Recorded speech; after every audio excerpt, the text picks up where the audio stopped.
প্রযুক্তি প্লাসের পক্ষ থেকে আপনাদের সবাইকে স্বাগতম জানাচ্ছি। আজকে আমরা জাভাস্ক্রিপ্ট আউটপুট সম্পর্কে ভিডিও টিউটোরিয়াল শুরু করতে যাচ্ছি। চলুন আমরা আমাদের কোড এডিটরে চলে যাই। কন্ট্রোল বি প্রেস করে আমরা আমাদের এক্সপ্লোরারটিকে শো করালাম। এখন আমরা আমাদের এই যে ইন্ট্রোডাকশন যে ফোল্ডার আছে, এই ফোল্ডারের ভেতরে আমরা একটা ফোল্ডার ক্রিয়েট করছি।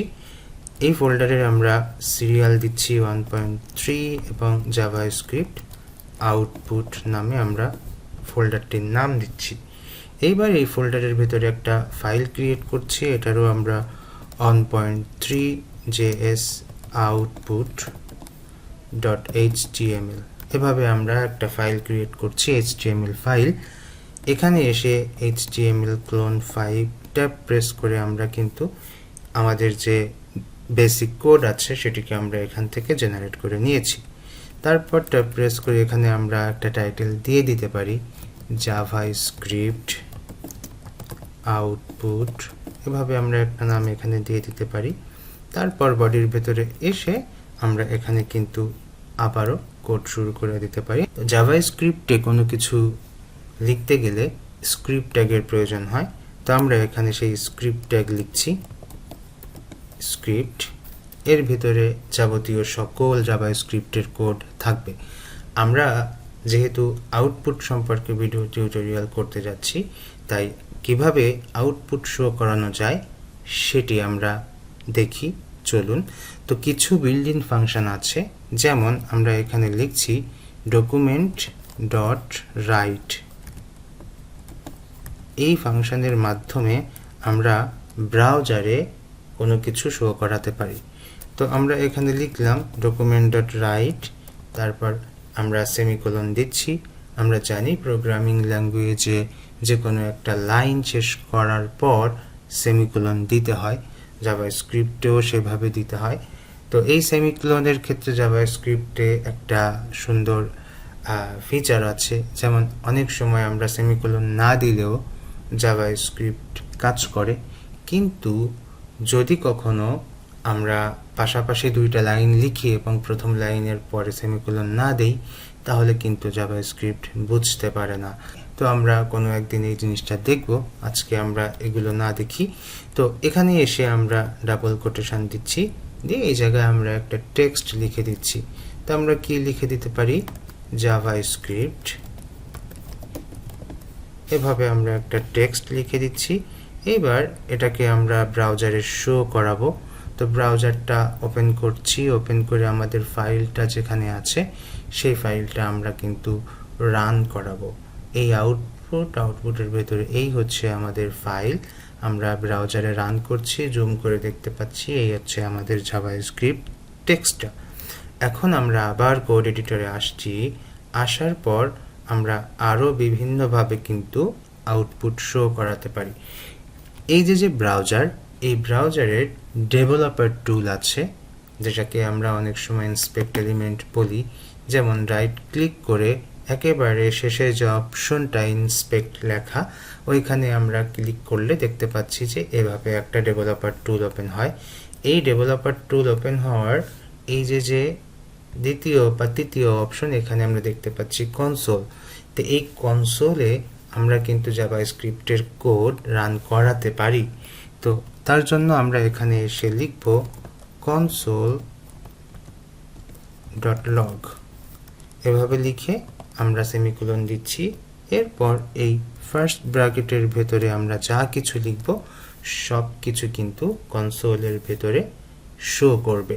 ওকে, তো আমরা এখানে লিখে দিচ্ছি JavaScript is the programming language, JavaScript is the programming language। ওকে, এভাবে আমরা লিখছি, লিখে আমরা আবার ব্রাউজারে আসছি। এসে যদি এখানে রান করি তো দেখতে পাচ্ছি JavaScript is the programming language বা is a programming language, যে কোনো কিছু আমরা এখানে লিখতে পারি। তো আমি এখানে এ দিয়ে দিচ্ছি, এটা পড়তে ভালো লাগছে। ওকে, তো এরপর আমরা আরও বিভিন্নভাবে আমরা কিন্তু আউটপুট শো করাতে পারি। যেমন উইন্ডো ডট অ্যালার্ট নামে আমরা কিন্তু অ্যালার্ট শো করাতে পারি। তো উইন্ডো ডট ALERT অ্যালার্ট, এভাবে আমরা অ্যালার্টে আউটপুট শো করাতে পারি। চলুন কিভাবে সেটি আমরা এখানে আবার ডাবল কোটেশন দিয়ে জাভাস্ক্রিপ্ট লিখে দিচ্ছি। লিখে দিয়ে আমরা ব্রাউজারে যাচ্ছি, গিয়ে এখানে এসে যদি আমরা রান করি তো দেখতে পাচ্ছি যে এই যে জাভাস্ক্রিপ্ট লেখা দেখা যাচ্ছে। তো এটা কিন্তু আমাদের অ্যালার্টে রান হয়েছে। তো এখানে আমাদের যে বিল্ট ইন ফাংশনটা আমরা লিখছি উইন্ডো ডট অ্যালার্ট, এখান থেকে যদি আমরা উইন্ডোটাকে উঠিয়ে দিই তবুও কিন্তু এই ফাংশনটি কাজ করবে, কারণ উইন্ডো ডট অ্যালার্ট লিখলে যা হয় শুধুমাত্র অ্যালার্ট লিখলেও সেটি হয়। ওকে, এরপর আমরা আমাদের আরও একটি বিল্ট ইন ফাংশন আছে যেটির মাধ্যমে আমরা আমাদের যে কোনো আউটপুট শো করাতে পারি, সেটি আমরা একটু দেখি। তো এখানে এসে আমি লিখতে যাচ্ছি document dot get element by ID, get element by ID. এখানে এসে আমাদের কিন্তু একটা আইডি দিয়ে দিতে হবে। ওকে, আমরা HTML CSS এর মাধ্যমে ক্লাস এবং আইডি এই জিনিসগুলো কিন্তু শিখেছি। এখন আমাদের সেই আইডির প্রয়োজন হবে। তাহলে আইডি যেহেতু প্রয়োজন হবে সেহেতু আমাদের কিন্তু একটা HTML এলিমেন্ট প্রয়োজন হবে। তাই আমি এখানে একটা HTML এলিমেন্ট নিচ্ছি, এই জায়গায় এসে আমি একটা আইডি নিচ্ছি। এই আইডির যে কোনো একটা নাম দেওয়া যেতে পারে। তো আমি এখানে নাম দিচ্ছি আউটপুট, যে কোনো নাম দেওয়া যেতে পারে। এই আইডিটার নাম এখান থেকে কপি করে এই ডাবল কোটেশনের ভেতরে দিয়ে দিচ্ছি। ওকে, আমাদের মোটামুটি এলিমেন্টের সাথে এবং এই document dot get element by ID ফাংশনের সাথে যে কানেকশান সেটি কিন্তু আমরা সেট করে দিয়েছি। এইবার আমরা কোনো একটা টেক্সটকে কোথায় শো করাতে চাই, এই যে H1 শুরু H1 শেষ এর মাঝখানে শো করাতে চাই। তাই আমি এখানে লিখছি ইনার HTML, লিখে তারপর আমি এখানে একটা সেমিকোলন দিচ্ছি। এইবার এই মাঝখানে যা কিছু আমরা শো করাতে চাই সব কিছু এই ইকুয়াল সাইন এবং সেমিকোলনের মাঝখানে লিখলে হয়ে যাবে। তো আমি এখানে আবারও লিখছি যে it is the client side language, তাই না? তো আমি এখানে লিখে দিতে পারি যে ক্লায়েন্ট সাইড ল্যাঙ্গুয়েজ। এভাবে আমরা একটা টেক্সট লিখে দিতে পারি। দিয়ে এখানে যদি আমরা জেনারেট করি তো আমরা দেখতে পাচ্ছি যে এটা আসছে, আবার ক্লায়েন্ট সাইড ল্যাঙ্গুয়েজও চলে আসছে। তো আমরা এটাকে জুম আউট করলাম।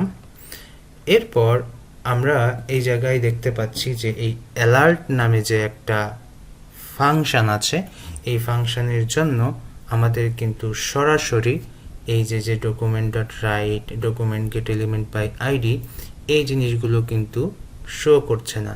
তো এটাকে আমরা একটু অন্যভাবে কাজ করতে পারি। যেমন এই অ্যালার্টটাকে আমরা এখান থেকে মুছে দিতে পারি।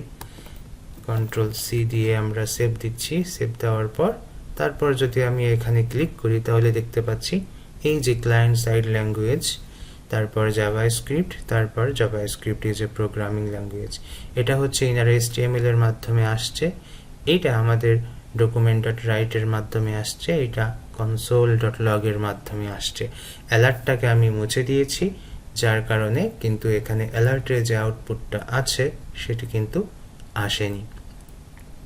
এখন একটা কাজ করা যেতে পারে, অ্যালার্টকে তো আমি মুছে দিয়েছি, বাট আমরা অন্য একটা সিস্টেমে এটিকে কিন্তু ইনভ্যালিড করতে পারি, ব্রাউজার থেকে হাইড করতে পারি। সেটি হচ্ছে কমেন্ট সিস্টেম। তো যাই হোক, আমরা পরবর্তী ভিডিওতে জাভাস্ক্রিপ্টের কমেন্ট সিস্টেম নিয়ে আলোচনা করব। তো সেই পর্যন্ত সবাই ভালো থাকবেন। আল্লাহ হাফেজ।